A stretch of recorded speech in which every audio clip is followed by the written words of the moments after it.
Welcome children. Let's move ahead today with our 8th chapter, and but before moving ahead, let me just tell you in short what we did in our first lecture of this 8th chapter. Now, who gives the power to the government to take decision, to frame laws, फिर उसको implement करवाना? तो it is naturally, it depends on what type of government that country is following. अगर वो monarchy है, मतलब जहाँ पे राजा या रानी का रूल फॉलो हो रहा है, तो वहाँ पे तो कॉमन पब्लिक को कोई पूछेगा ही नहीं. It is a king's order या queen's order. But in a democratic country like ours, supreme power is in the hands of the common people like you and me. और फिर हम अपनी इच्छा से वोट, इलेक्शन के टाइम वोटिंग करते हैं, लोगों को जिताते हैं, और वो लोग जाके बैठेंगे पार्लियामेंट में. कंट्री लेवल पे, स्टेट लेवल पे अगर ये होता है तो assembly, right. And then we did just now as I told you कि कई कंट्रीज मोनार्की भी फॉलो करती है, मतलब कि जहाँ पे किंग और या क्वीन का रूल हो. एंड डेमोक्रेटिक कंट्री जो हमारी है, यहाँ पे तो पूरा पावर एक आदमी या एक फैमिली या ग्रुप ऑफ पीपल के हाथ में नहीं होगा. It is in the hands of all the people, each and every Indian citizen. और जो फॉर्म्स ऑफ गवर्नमेंट हैं वो जैसे कि मोनार्की है, डेमोक्रेटिक कंट्री है, तो मोनार्की हमने देखा किंग या क्वींस रूल. और democratic country again two types, presidential like US, parliamentary like India. फिर वर्ड डेमोक्रेसी को गुजराती में कहते हैं लोकशाही, मतलब the government is working for the people, it is of the people and by the people, and it works for the welfare of the people. That is the main goal of a government. And school में भी ये system होती है, like election and all for the prefect या head boy, head girl, या class के अंदर monitor कौन होगा फॉर दिस पर्टिकुलर 2 months और 3 months और 1 month. तो वही सिस्टम हायर लेवल पे स्टेट और कंट्री में होता है. अब यहाँ पे हम थे कि how is parliament form. India has adopted parliamentary form of democracy, right. अब parliament is supreme institution of a country. सबसे ऊपर कौन है? पार्लियामेंट. हाँ, उससे भी ऊपर एक और एक है कॉन्स्टिट्यूशन. बट अगर हम कोई इंस्टीट्यूट ले तो हम कहेंगे parliament is the supreme institution of a country. Parliament of India consist of 3 things: president, Lok Sabha, Rajya Sabha. अब लोकसभा को हम क्या कहेंगे? लोअर हाउस, लेकिन पावर उसके पास ज़्यादा है. राज्यसभा को हम कहेंगे अपर हाउस, लेकिन लोकसभा से कम पावर राज्यसभा के पास है. अब Lok Sabha, let's see. Now parliament में 3 थिंग्स: प्रेसिडेंट, लोकसभा, राज्यसभा. अब लोकसभा में कितने लोग होंगे? 545, जिसमें से गुजरात की 26 सीट्स है. राज्यसभा में 250 मेंबर्स, जिसमें से गुजरात की 11 सीट्स है. And Indian parliament form post independence is the symbol of trust of the people of India. और जब हमारा पार्लियामेंट बना इंडिपेंडेंस के बाद, तो पार्लियामेंट क्या है? वो लोगों के विश्वास का एक सिंबल है, राइट. इंडियन सिटीजन के विश्वास का सिंबल है that yes we have 100% faith on a government who works for a welfare, for the country's development and to protect the country, to take care of all the Indian citizen. And the main features of decision making in a democratic countries with the people, that is people's consent, मतलब मंजूरी, and are active participation like voting. हमसे जब election में हम vote देते हैं तो वो हमारा एक्टिव पार्टिसिपेशन है, right, in picking up our government. In our system of government, parliament enjoys complete power since it consist of the elected representative of the country. अब हमने जिनको जिताया वोटिंग करके इलेक्शन में, वो हमारे रिप्रेजेंटेटिव हुए जो जाके बैठेंगे पार्लियामेंट में. तो हमारी जो गवर्नमेंट की सिस्टम है, वहाँ पे parliament enjoys complete power because it consist of elected representative of a country. अब parliament function as stated below: to control the government and provide information and guidelines to it. अब देखो, government, यहाँ पे parliament का काम क्या है? First of all to control the government and provide information and guidelines, to make laws, and if कोई amendment लाने हैं, कोई बदलाव लाना है, तो it is done in parliament. So let's see in detail how is Lok Sabha formed. For a short note, that is people's house, लोगों की सभा, तो लोक सभा. Election for the Lok Sabha and assembly. अब कंट्री लेवल पे जिसे हम लोकसभा कहते हैं उसी को हम स्टेट लेवल पे कहते हैं लेजिस्लेटिव असेंबली या विधानसभा। तो इनका इलेक्शन सेम वे कंडक्ट होगा, दोनों सेम है, फर्क ये है कि एक है कंट्री लेवल पे, एक है स्टेट लेवल पे। Lok Sabha elections just like assembly are held every 5 years और हर एक एरिया या उसको हम कहेंगे कॉन्स्टिट्यूएंट या constituency is represented by one elected member in the parliament. और हर एक कॉन्स्टिट्यूएंट से एक आदमी जीत के आएगा, will become the member of parliament. The candidates whose contest for the seat in parliament, अब जो कैंडिडेट्स होते हैं जो खड़े रहते हैं इलेक्शन में, तो they are usually very active members of some political parties. ऐसे कहीं से भी कोई आदमी आके खड़ा नहीं रह जाएगा। ओके, आज is a democratic country, everything is allowed, but usually जो कैंडिडेट होगा वो कोई एक्टिव मेंबर होगा पॉलिटिकल पार्टी का। एंड द इलेक्टेड कैंडिडेट, अब वो जीत के अगर आता है तो ही become the member of parliament, that is MP. All this elected members together from different regions, अलग अलग कॉन्स्टिट्यूएंसी, अलग अलग एरिया से जो जीत के आते हैं वो कलेक्टिवली क्या बनाते हैं, हमारी लोकसभा। अब रूलिंग पार्टी कौन सी बनेगी? अब जो पार्टी इलेक्शन में जीतती है मेजॉरिटी वोट से, उन्हीं का लीडर जो होगा वो बनेंगे पीएम। और फिर पीएम और प्रेसिडेंट दोनों मिलके पीएम के ही पार्टी के में से लोगों को पिकअप करेंगे as council of ministers, right? So let's see, after the election of Lok Sabha, party wise list of all the members of the parliament is formed. तो इलेक्शन के बाद, लोकसभा के इलेक्शन के बाद पार्टी वाइज एक list बनती है all the members की। From this list it becomes clear how many members from which political parties are there. अब जब ये लिस्ट बनता है कि लोकसभा में कितने, मतलब पार्लियामेंट जो बना उसमें कौन सी पार्टी के कितने मेंबर्स हैं, तो ये लिस्ट देखते ही पता चल जाएगा कि भाई हाँ, ये पार्टी के इतने मेंबर्स हैं और इस पार्टी के इतने मेंबर्स हैं। If any party wants to form the government then there should be majority of elected members from that party. मतलब गवर्नमेंट कैसे बनेगी? अगर कोई पार्टी जीतती है इलेक्शन में विथ मेजॉरिटी वोट्स तो उन्हीं का लीडर बनेंगे PM. After the election leader of the party और the coalition of the parties which has a clear majority in the parliament is appointed as PM in the Lok Sabha. अब इससे आगे अगर party को 2-3 सीट या फ्यू सीट्स कम पड़ती है, right, after the election they see this, तो फिर वो क्या करेंगे कि थोड़ी छोटी मोटी पार्टी होती है तो उनके साथ कोएलिशन कर लेते हैं, मतलब उनके साथ एक ग्रुप बना लेते हैं, वो उनको इनवाइट करते हैं that come and join our party.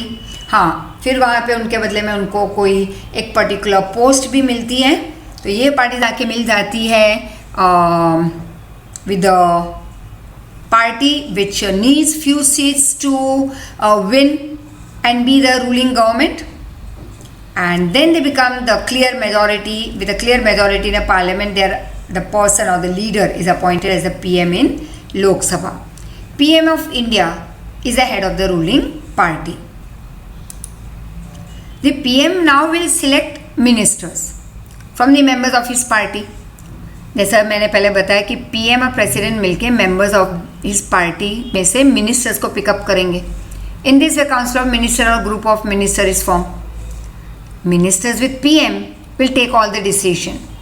These ministers take care of the responsibilities of the work related to their particular field, like health field, education field, finance field, etc.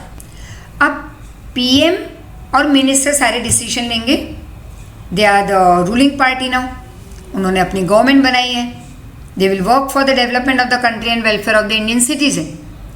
Now this ministers, ये सारे council of ministers को PM और president मिलके portfolio provide करते हैं. Portfolio मतलब just imagine folder, एक folder provide कर दिया कि भाई इसमें सारे तुम्हारे फील्ड के रिलेटेड तुम्हारे इस पूरे साल के काम हैं, तो नेक्स्ट 5 years तक क्या क्या काम करने हैं ईयरली बेसिस पे लिखा हुआ है, और हर 3 महीने के बाद रिपोर्ट हमें करना है, या मे बी मंथली और 6 मंथली, कि भाई तुम्हारे फील्ड में हमने जो काम दिया है तुम्हें उनमें से कितना हुआ और कितना पेंडिंग है, and what all development you are doing from your end to develop your field for the betterment and better lifestyle of the people of our country. So in ministers, these ministers are they have to pick up this responsibility. अगर कोई question raise हुआ parliament में by any other party, right, by opposition party और any other party, उन पे कोई सवाल उठाया गया इन मिनिस्टर के काम पे, तो उनको जवाब देना होगा, प्रूफ इकट्ठा करके देने होंगे कि भाई मैं गलत नहीं हूँ. अदरवाइज एक मिनिस्टर अगर रिस्पॉन्सिबल नहीं रहा या जवाब नहीं दे पाया, तो all the council minister will have to resign. फिर एक नया इलेक्शन होगा, चाहे उनके 5 साल खत्म ना हो, फिर भी एक नया इलेक्शन होगा. So it is said each minister is responsible, that is he has to pick up the responsibility for any question that is related to his field to the members of parliament. Rajya Sabha as such is a permanent house. It never gets dissolve completely. जैसे लोकसभा, वो temporary house है 5-5 साल के लिए, 5 साल के बाद नया इलेक्शन, चाहे ना वही आदमी फिर से खड़ा हो सकता है इलेक्शन में, फिर से जीत के आए, दैट इज़ अलाउड. लेकिन एक बार 5 साल खत्म हो गए मतलब आउट, फिर एक नया इलेक्शन. राज्यसभा में ये नहीं होता. It's a permanent house, it never gets dissolve. और यहाँ पे हर एक मेंबर 6 साल के लिए होते हैं and 1/3 of the members will retire after every 2 years. मतलब उसके खुद के तो 6 साल कंप्लीट हो जाते हैं तब तक, पैटर्न ऐसी है. लेकिन एवरी 2 years में नए मेंबर्स की एंट्री होगी, राइट. इंडक्टेड मतलब एंट्री होना, इजेक्टेड मतलब बाहर जाना, जैसे injection ejection. Rajya Sabha represent the state of a country. जैसे लोकसभा में कौन है, हमारे पिकअप किए गए लोग, रिप्रेजेंटेटिव आर रिप्रेजेंटेटिव. वैसे राज्यसभा में कौन होंगे, स्टेट के representative. Rajya Sabha also can propose a bill. जैसे लोकसभा कुछ अपना प्रपोजल रख सकती है पार्लियामेंट में कि भाई ऐसा कुछ होना चाहिए कंट्री में, तो वो प्रपोजल को हम कहेंगे बिल. लेकिन जैसे प्रेसिडेंट ने उसे हाँ कह के साइन किया तो वही बन जाएगा law of the country, right, और वो एक्ट पास होगा कंट्री में. तो राज्यसभा के पास भी ये पावर है कि वो बिल रख सकते हैं पार्लियामेंट में, एक अपना सुझाव रख सकते हैं. बिल मतलब proposal, suggestion. It is important to have the consent of Rajya Sabha before passing any bill. और बिल पास होने के लिए, जैसे लोकसभा में बिल पास हो गया और प्रपोज भी उन्होंने किया था, उन्होंने ही रखा था ये बिल, सबने रीड किया, सबकी मेजॉरिटी से हाँ हो गई, अब वो गया राज्यसभा में. तो राज्यसभा की भी मंजूरी बहुत इम्पॉर्टेंट है बिल को एक्ट बनाने में, right. And this house of parliament reviews the bill pass by Lok Sabha. अब लोकसभा ने तो हाँ कह दिया, पास हो गया, तो राज्यसभा के पास गया वो बिल, वो उसे रीड करेगा, right. Thus the role of Rajya Sabha also is equally important. The person who presides over this session Rajya Sabha is called chairman. Learn it for all your 1 marker. And the Vice President of India acts as the Chairman of Rajya Sabha. Now when the Parliament is in session, मतलब अभी meeting चल रही है parliament में, at the beginning of the day the time of the question hour is decided. तो जैसे ही दिन start हुआ, लोग इकट्ठा होने लगे, मीटिंग स्टार्ट होने के पहले ही वो डिसाइड कर लेते हैं कि भाई क्वेश्चन आवर कौन सा होगा. And during this question hour, members of Parliament will ask questions to collect the information on the working of the government. मतलब यहाँ पे जो रूलिंग पार्टी होगी, जो गवर्नमेंट होगी, उसके काम के रिलेटेड क्वेश्चन पूछे जाएंगे, डाउट्स रेज होंगे, जवाब देना होगा इन रूलिंग पार्टी को, मिनिस्टर्स को, as I told you just now, right. This is how the parliament controls the executive. Now through the medium of questioning, members will draw the attention of the government towards its mistakes, that is loopholes. अब ये question क्यों पूछे जाते हैं? For example कि कोई अगर कुछ गलत कर रहा है तो नेचुरली हमें उन्हें बताना होगा, या फिर हमें शायद गलत लग रहा है तो उसको, वो सामने वाले ह्यूमन बीइंग को बताना होगा कि ही और she is not wrong, they are right and why they did that act with proof, with reason they have to provide, right. तो ऐसे पार्लियामेंट में होगा. तो इस क्वेश्चन आवर में सारे क्वेश्चन पूछे जाएंगे, गवर्नमेंट का ध्यान खींचा जाएगा कि आपके रूलिंग में थोड़ी डिफेक्ट्स हैं, लूप होल्स हैं, कहाँ कहाँ पे कौन से फील्ड में जो होना चाहिए इन 2 साल में या 1 साल में या 5 साल में वो नहीं हुआ है. When you listen to the like radio या टीवी पे न्यूज़ रिलेटेड टू, जैसे ज़्यादातर वहाँ पे पॉलिटिक्स रिलेटेड न्यूज़ आते हैं, तो see some time it's very interesting. You will come to know small small things about our ruling parties और ऑपोजिशन पार्टी भी क्या करती है, पार्लियामेंट में मीटिंग होती है तब. In this way the government comes to know about the views and opinion of the people through their representative. अब गवर्नमेंट तो डायरेक्ट कांटेक्ट में नहीं है हमारे साथ, right, ruling party.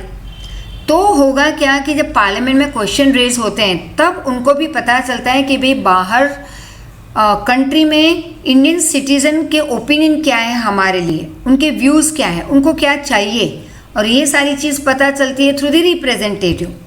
It is an important responsibility of the members to question the government. और ये members की रिस्पॉन्सिबिलिटी है कि वो गवर्नमेंट के सामने क्वेश्चन रेज करें. ठीक है. The opposition party plays a great role in the effective administration of a democratic country. अगर सब लोग कहते रहे कि भाई तुम्हें कि भाई वाह वाह तुम तो बहुत पढ़ाई करते हो, तुम तो ये हो, तुम तो बहुत होशियार हो, लेकिन फिर भी we all are human being, we all have some of the other some negative quality, और कहीं ना कहीं हम भी कहीं ना कहीं नहीं, कई बार हम भूल करते रहते हैं. लेकिन अगर सामने वाले हमें या घर के मेंबर्स हमारी मिस्टेक्स हमें ना दिखाएं, तुम अगर मुझे मेरी मिस्टेक पॉइंट आउट ना करो, राइट, जब मैं पूछती हूँ कि भाई कुछ तो बताया करो कि भाई आई वी मूविंग ऑन प्रॉपरली और नॉट, या तुम्हें कुछ अलग तरीके से कुछ लेक्चर्स में कुछ बदलाव लाने हैं. हाँ, अभी थोड़ा लैपटॉप में गड़बड़ी मेरे चल रही है तो अभी मैं तुम्हें नहीं दिख रही हूँ, that is other technical problem and all which will be solved in a day or 2. But otherwise if any other problem in our teaching, you have full right to come and tell us. लेकिन अगर तुम बोलो ही नहीं या तुम्हारे parents तुम्हें कुछ ना कहे तो क्या होगा? तो तुम कहोगे वाह वाह, राइट, आई एम परफेक्ट, कोई कुछ बोलने वाला है ही नहीं. तो every year I keep on asking my students of different standards कि हाँ बस उनकी एक ही बात होती है, मैम टेस्ट मत लो, this I am not going to listen, या मैम होमवर्क मत दो. This is what I am asking related to कि भाई सम पैटर्न, टीचिंग पैटर्न में अगर कुछ बदलाव लाने हैं तुम्हें तो you feel free to give us a call. जैसे मम्मी से बात कर लेते हो वैसे मुझसे बात कर लेना, ठीक है ना. तो अब लूप होल्स बताई जाएगी, हाईलाइट हो गई मिस्टेक्स उनकी पार्लियामेंट में. एंड अगर ऑपोजिशन पार्टी होगी नहीं कभी, जैसे अगर कोई कॉम्पिटिटर होगा नहीं तो हमें तो पता ही नहीं चलेगा. जैसे एक बहुत ही अच्छी एक ऐड मैंने बहुत पहले देखी थी, अब तो नहीं आती वो टीवी पे, but small child he comes running और घर में गुलाब जामुन बन रहे हैं और मम्मी पापा वहाँ पे जब खड़े हैं तो बच्चा ये दौड़ के आता है, पापा मैं फर्स्ट आया तो रेस में, या कोई कुछ भी ले लो क्लास में, तो पापा इज सेइंग वेरी गुड, चलो लकी यू आर, आज गुलाब जामुन भी बन रहे हैं, जो बच्चे को पहले से पता था, right, he already knew about it. तो कहते हैं आज तो मैं स्कूल में रेस में फर्स्ट आया, बोलते ये लो 4 गुलाब जामुन खा लो, मम्मी ने प्यार से खिलाया, पापा ने खिलाया, दादी आ गई, दादा आ गए, हाय बच्चा तो ओवर हैप्पी. तो पापा ने पूछा सेकंड कौन, तो बोलते नहीं मैं अकेला ही था रेस में. This is what I am trying to say. Competitor होगा नहीं तो पता ही नहीं चलेगा कि भाई तुम कितना दौड़ रहे हो और कितना अच्छा कर रहे हो या बुरा कर रहे हो. तो ऑपोजिशन पार्टी तो बहुत ही ज़रूरी है, हाँ, लेकिन ये फिर हेल्दीली वर्क होना चाहिए. ये नहीं कि भाई खोटे है ना, जस्ट मैनी टाइम्स ऐसे नुक्स निकालते रहते हैं जेलेसी में, हेट्रेड में, एंगर में. That should not be done. Competition होनी चाहिए लेकिन हेल्दी कंपटीशन. और वैसे भी मैं तो कंपटीशन में मानती नहीं. I believe in one thing, yes I believe in competition, but with whom, with our own self. कि लास्ट ईयर जो किया वो इस साल थोड़ा एक्स्ट्रा एफर्ट डालना है, राइट, इन टीचिंग. तो देखो ये तो कोविड अपने आप ही ले आया एक्स्ट्रा एफर्ट, इतनी सारी टेक्नोलॉजी, इतना सारा you know lectures on and on and on. तो कहीं ना कहीं लगता है कि घर में बैठे हैं बट नो फ्री टाइम। तो ठीक है, for me this is also must enjoyment to talk to you, to give you lectures. चाहे तो मुझे ना दिखो लेकिन you are there with me always, right. And तो यही ऑपोजिशन पार्टी फिर हाईलाइट करेगी उनके लूप होल्स को या मिस्टेक्स को, कि भाई गवर्नमेंट रूलिंग पार्टी को बताएगी कि आपके रूल्स जो आपने पास किए, आपकी पॉलिसीज़ हैं, आपके प्रोग्राम्स हैं, वो यहाँ पे ठीक नहीं है, आपका ये मिनिस्टर रेलवे मंत्री ठीक से काम नहीं कर रहा, यहाँ पे ये गड़बड़ हो रही है। तो this is very necessary and the person who precise over the meeting in the Lok Sabha is called speaker. और स्पीकर कोई भी पार्लियामेंट में ही वहाँ पे बैठे अलग अलग पार्टी के लोगों में से एक आदमी पिकअप होगा या एक लेडी, तो वो बनेंगे स्पीकर। और स्पीकर अब जैसे ही वो स्पीकर बनते हैं तो वो फिर अपनी पार्टी की तरफ पार्शियलिटी नहीं दिखाएंगे, इट बिकम्स न्यूट्रल, इम्पार्शियल, और शांति बनाए रखनी है। शांति से पार्लियामेंट में डिस्कशन हो, कुछ अच्छा सा रिजल्ट निकले उस मीटिंग का, ये काम है स्पीकर का, to maintain peace. And peace मतलब सबको चुप नहीं कर देना है, मतलब प्यार से आराम से सब लोग डिस्कशन करें। लोग इकट्ठा क्यों होते हैं पार्लियामेंट में? For the development of the people. अब वहाँ पे अगर लड़ाई झगड़े होने हैं तो हमारा तो कॉमन लोगों का भला कैसे होगा? So that is what is the work of the speaker, to maintain peace over there and discipline. Everything should be done in discipline. और जो भी पार्टी मेंबर खड़ा होकर पार्लियामेंट में बोलेगा तो वो किसी और की तरफ पॉइंट आउट करके बोल नहीं सकता, दैट्स द रूल। उसे स्पीकर के सामने देख के ही बोलना है। And then speaker will give its whatever the consent और give its review and all. तो यहाँ पे अगर स्पीकर एब्सेंट है तो वाइस स्पीकर उनकी जगह ले लेंगे, right. So that is in detail in 9th standard you have that part. तो अभी वो जाने की अभी तुम्हें ज़रूरत नहीं है। नाउ सबसे इंपॉर्टेंट पार्ट पार्लियामेंट का कौन है? तो president, most important and integral part of the parliament. A bill that is passed by both the houses will then become a law. But when? Only if president signs it. तो अगर president sign नहीं करेंगे इस bill को तो वो law बनेगा ही नहीं, वो जाएगा डस्टबिन में, क्योंकि वो तो यूजलेस पेपर हो गया। He has the power to decide about the meetings of parliament. Meeting कब होगी पार्लियामेंट की, या कब पार्लियामेंट की मीटिंग स्टॉप करनी है या कब डिले करनी है, ये सब कुछ प्रेसिडेंट के हाथ में है। And he also announces the completion of this meeting, right. So we move ahead with the next part.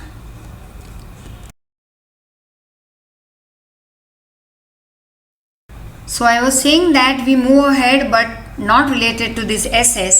One more video will be sent to you related to our revision of active passive. And till then, keep on revising the chapters properly. Read the textbook thoroughly so that it becomes easy for you. Videos देख लिया करो और enjoy at the same time. ठीक है? Thank you so much.